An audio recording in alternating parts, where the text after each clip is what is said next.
En los últimos 40 años, en distintas formas, hemos visto al economista Hernando de Soto en nuestro país y en otros países del mundo. Hoy se decidió a ser candidato a la presidencia, y hay que decirlo, en el otoño de su vida, pero con la experiencia que requiere, y encabeza Avanza País, una inscripción partidaria, digamos, con la que ha encontrado un vehículo para esta candidatura. ¿Qué cosa dice la fotografía del momento? Que está en el número 7 con intención de voto. En la última encuesta tiene 4% de intención de voto. Sin embargo, evidentemente esto todavía no tiene un final respecto a lo que pueda pasar en las próximas elecciones. Don Hernando de Soto, bienvenido a Ampliación de Noticias. ¿Cómo está? Muy buenos días. Buenos días, Mónica. A ver, usted, a lo largo de toda su trayectoria intelectual y de alguna manera política, ha estado en momentos importantes de la vida nacional. Tuvo que ver directamente con el shock que los peruanos vivimos para poder salir de una circunstancia en la que estábamos hundidos con un 7.000% de inflación. Pero en realidad, en el predicamento a lo largo de todo este tiempo sobre el tema de la conciliación y la tierra como capital, el sendero de ir por precisamente tener esta herramienta para poder salir, no ha funcionado. ¿Por qué funcionaría ahora? O sea, ¿por qué se generaría hoy el momento para hacerlo? Bueno, ha funcionado. Lo que ha ocurrido es que no ha funcionado tal como yo lo quería, pero el programa que nosotros implementamos en Perú en los años 90 y que luego ha seguido con COFOPRI en distintas instancias que en los 2 primeros años del gobierno de Fujimori hicieron que entraran 360.000 empresas informales al mercado, lo cual levantó el mercado. Sí funcionó. Lo que creo que todavía no se ha logrado en el Perú es la capitalización de esos bienes, pero sí lo hemos logrado en otros países. La prueba es que tenemos un sistema patentado que está funcionando en otros países y que el Banco Mundial le está también haciendo funcionar en más de 80 o 90 países, no tan bien como nosotros queremos que se puede hacer, pero lo que se necesita para eso, Mónica, es vencer la inercia, pero de tirar abajo. ¿Cómo vencerla y cómo cambiarla? Porque en realidad estamos más o menos dentro del mismo sistema hace mucho. Es decir, si yo le pediría un esfuerzo de coloquialidad para que la gente entienda, o sea, ¿cuál sería su planteamiento concreto de llegar el 28 de julio en ese sentido, para cambiar eso que usted no ha podido cambiar con sus propuestas en las últimas décadas? Bueno, en primer lugar los he cambiado, pero en distintas partes del mundo. En el caso del Perú, te doy un caso concreto, que son, por ejemplo, las minas. Tenemos aproximadamente $1 millón de dólares, un billón con B grande, que están sencillamente bloqueadas. El típico caso son Conga y Tía María, aparte de centenares, si no miles de proyectos mineros informales. Todos esos, si son desbloqueados, pueden arrojar hasta 138 mil millones de dólares, es decir, una enorme cantidad de dinero. Están listos para salir, torres de agua, carreteras, ferrocarriles. Yo puedo desbloquear eso a condición, por supuesto, de que todas las partes puedan estar de acuerdo. Ahora yo considero que están de acuerdo, porque he conversado con todas ellas. Lo que se requiere es que haya una sensación en el Perú de la necesidad de hacer esto, ir más allá de las ideologías. Estamos en un estado tal, Mónica, que no queda otra cosa, con tanta gente desempleada, desocupado, 3/4 partes de las empresas informales ya colapsadas, el Perú que decrece cada día.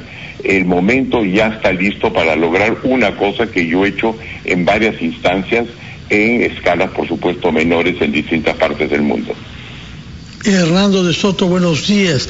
Usted propone sobre todo un shock de inversiones que genere trabajo sin usar los ahorros de los ciudadanos. Explíquenos, por favor, porque parece que ese es el núcleo de su propósito político de romper con la inercia, como lo ha dicho ahora, ¿no? Así es, Fernando. Imagínate, por ejemplo, que el edificio en el cual ustedes están ahora en RPP solamente tenga licencia para funcionar como el hogar de Mónica Delta. Eso va a tener un precio de 2. Del momento que yo digo que ahí en ese edificio se puede utilizar para hipotecar, que se puede utilizar como credencial, que se puede utilizar para garantizar, que puede tener un documento que le permite viajar a Wall Street, a Toronto, a Londres, y que pueden poner ahí un canal de televisión y una radio. Yo lo subo el precio 10 veces. Eso es lo que yo voy a hacer con los proyectos hoy día bloqueados en el Perú. Yo básicamente voy a desbloquear los primeros 2 años proyectos que están listos para disparar, y eso incluye, por supuesto, mototaxis, taxis y todas las viviendas que totalizan también miles de millones de dólares en los sectores populares y que hoy día no pueden ser utilizados para conseguir crédito, sin el cual no hay posibilidad de crecer. Yo creo que el primero 2 años del Perú, de un mandato presidencial, yo hago arrancar todo eso, pero no creo, lo sé porque lo he hecho. En primer lugar, sé qué normas hay que tomar y ya he alineado varios bancos y compañías de seguro en el exterior. Don Hernando de Soto, buenos días. Buenos días, uno de los Carlos. aspectos que se ve reflejado ahí, reforzado, si es que me permite el término, en estos últimos meses, sobre todo con esta pandemia, es la informalidad. ¿Cuál es la estrategia que usted propone para justamente reducir los índices de informalidad? Que pueda haber un proceso de formalización coherente en nuestro país. La forma que yo voy a utilizar es la siguiente. En primer lugar, sé algunas cosas que poca gente se da cuenta. Es que es raro encontrar una propiedad que es informal, inclusive dentro del llamado sector informal. Se cree que estos proceden sin autorizaciones y eso no es cierto. Para comenzar, mucho, por ejemplo, en minería del sector informal anda autorizado por la comunidad agraria, que es la que le da el permiso, y que por supuesto su problema es que no está conectado, si se quiere, con el Estado Central de Lima, pero es legítimo, si no hace tiempo que lo hubiésemos cerrado. La misma cosa ocurre con distintas actividades en el país que tienen, por ejemplo, las llamadas informales, no que son que no están de acuerdo a ley, están de acuerdo a ley, solamente que en lugar de ser corporaciones como las que tiene RPP o una compañía de la cual soy dueño yo, son unipersonales, es decir, no tienen la posibilidad de ser identificadas en mercados internacionales, no tienen derecho de sucesión, no tienen responsabilidad limitada, cosa que cada negocio que hacen es un negocio donde se juega absolutamente todo, no tienen directorio y por lo tanto, por supuesto, cuando van al banco les tienen que fijar altas tasas de interés porque son sumamente riesgosos. Esos puntos los tengo yo identificados, yo quito 6 o 7 puntos y los que son formales más chiquitos y por eso se llaman informales ya pueden entrar con todos los mismos instrumentos que tienen las grandes compañías. Sí, y ahí, bueno, ahí lo que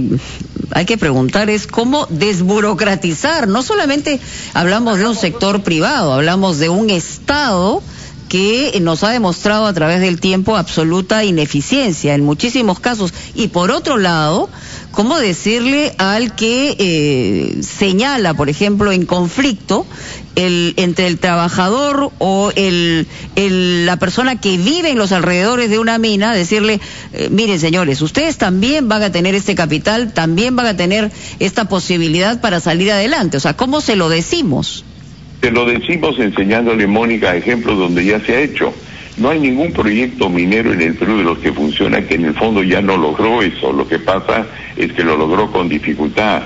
No hay manera de que ponga o que Tía María o lo que sea, lo que tienen, o pero olvidémonos Tía María, la Southern o la Buenaventura haya logrado las minas que tiene sin haber ido a los mercados de Nueva York o donde sea y haber probado que tiene dos cosas: una concesión para el subsuelo y por otro lado la autorización de los agricultores. Entonces se hace, pero se desconoce el proceso como para hacerlo masivamente. Yo conozco la manera de hacerlo masivamente.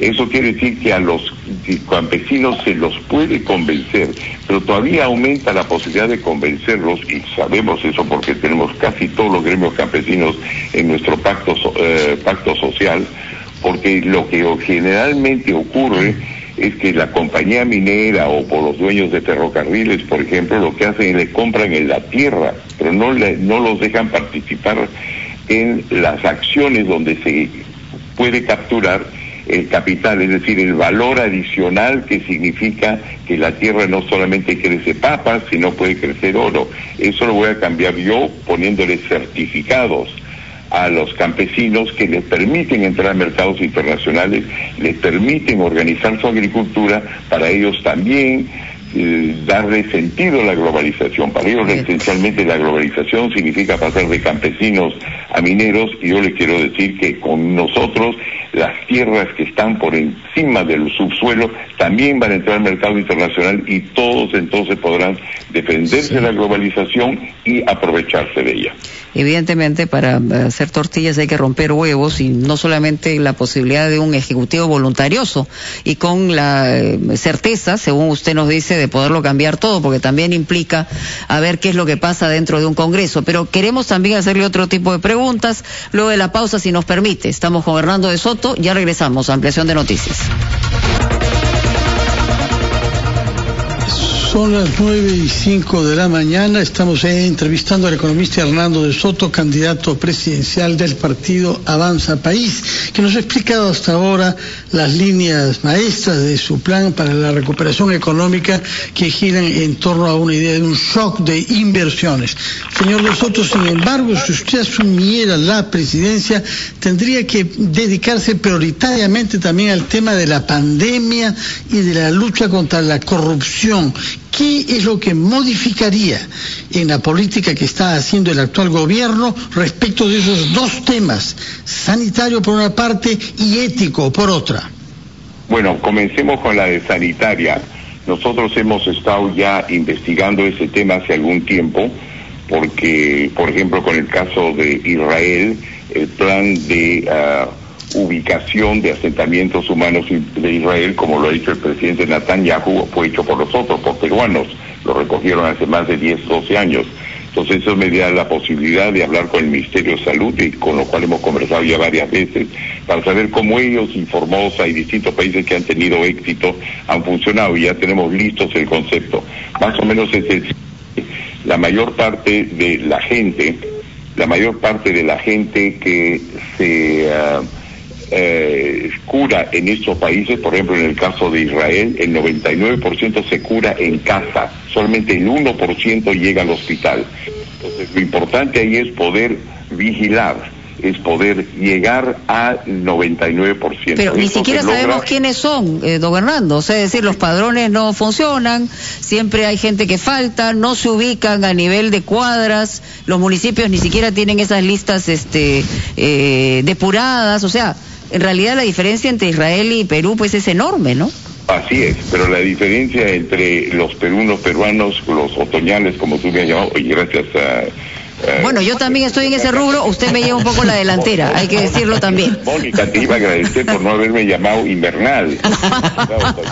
Bueno, no. Oye, mira, te cuento, en el Perú prácticamente todo el mundo está empadronado, lo que pasa es que no saben que la mayor parte está en 17.500 registros que yo sí conozco. Entonces, la idea es agarrar esos registros, actualizarlos, por supuesto, comunicando y utilizando nuestras redes de pacto social, y entonces lograr que el Estado puede efectivamente llegar en las partes iniciales de cualquier enfermedad a la mayor parte de la población, cosa que se cura en casa, número uno. Número dos, estamos listos para movilizar en cualquier momento a todos los reservistas, a todos los enganchados y a todos los licenciados de las Fuerzas Armadas. Es una cosa que estamos haciendo con el general Williams y sus allegados para poder llegar a esos sitios. Eso querría decir que entonces solamente el 1% de los afectados pueden llegar a los hospitales. Eso es lo que se refiere a sanidad. Tu segunda pregunta, Fernando, discúlpame, se me pasa.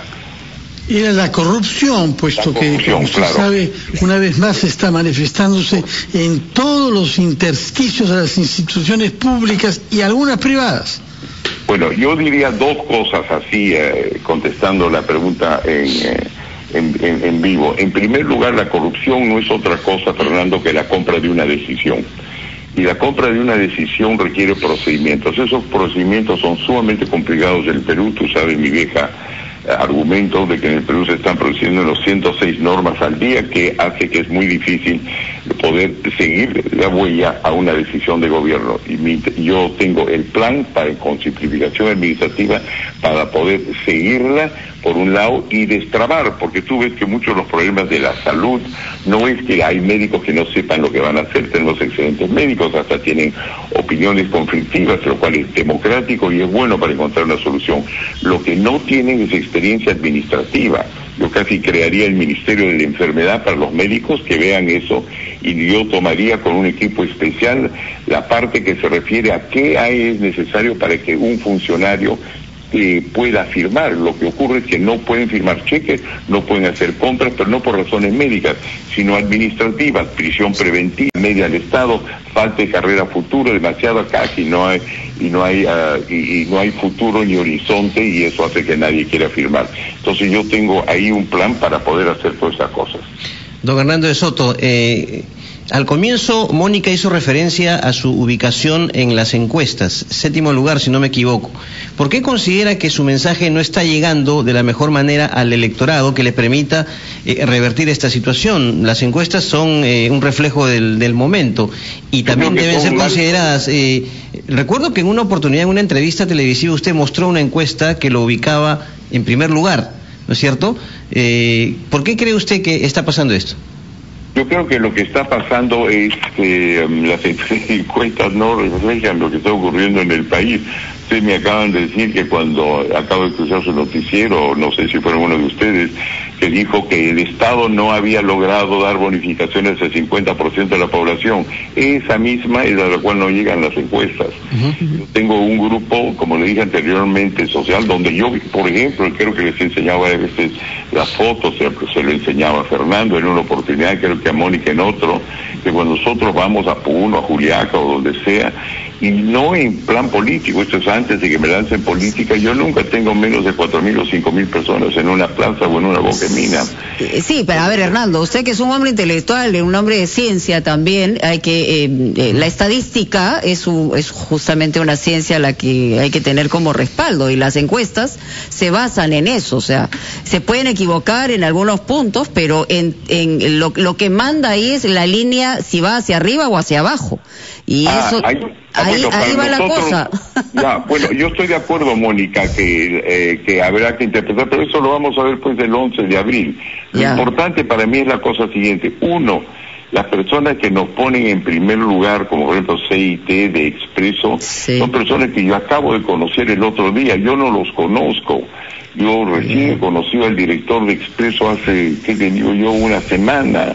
Yo naturalmente no los tengo. Esos dicen eso. Por otro lado, no se olvide una cosa que el Estado no ha podido desmentir, que tienen un sistema de averiguación de dónde están los votos que entran dentro del Ministerio del Interior, y en el cual participan aproximadamente 45.500 gobernadores, de los cuales 3 ya han testificado que sí existen esos números, y en esos números nosotros estamos primeros. Ahora, yo, como lo he dicho, se lo he enseñado a todos mis opositores con los sellos del gobierno, y he pedido al presidente que lo desmienta, y no he recibido respuesta. Entonces, la respuesta es la siguiente.